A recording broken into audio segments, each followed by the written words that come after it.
This video is a part of my Integra Protocol digital seminar. To learn more about it, read the description below.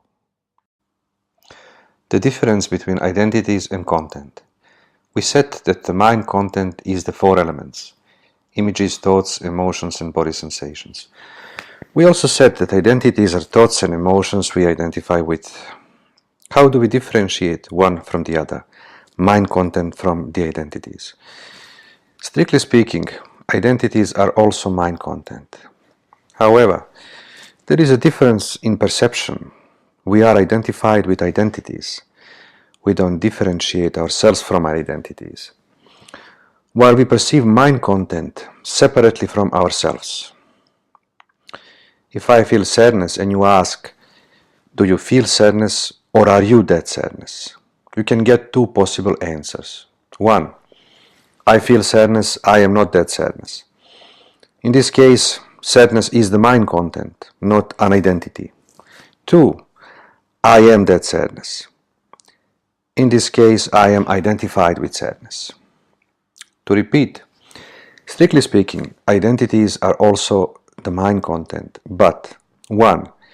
We differentiate ourselves from the mind content, we are not identified with it. 2. We don't differentiate ourselves from identities, we are identified with them. We falsely perceive that the identity is who or what we really are.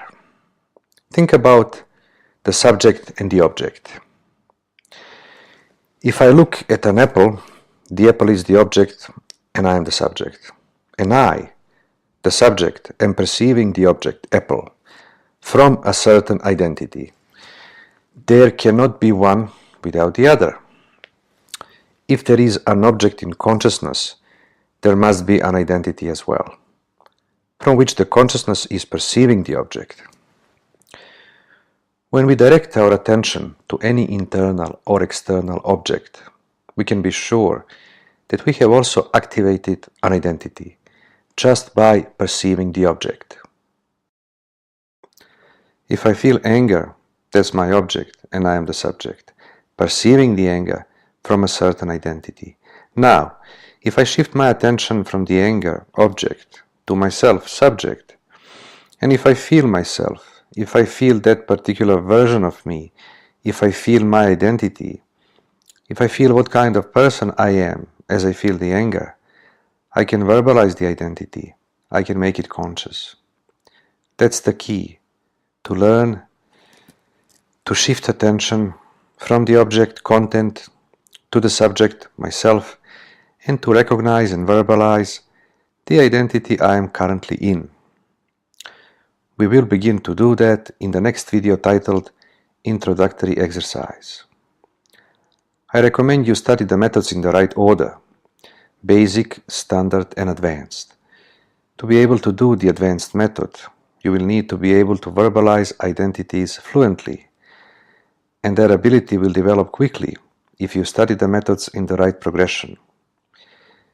In my live seminars, participants do the basic method a couple of times and the standard method a couple of times on the first day. This enables them to do the advanced method without any problems on the second day. Since you study this on your own, do the basic method at least 3 times and the standard method at least 3 times before you attempt to do the advanced method. If you would like to be notified when I upload my weekly YouTube videos, please subscribe to this channel and select the bell icon.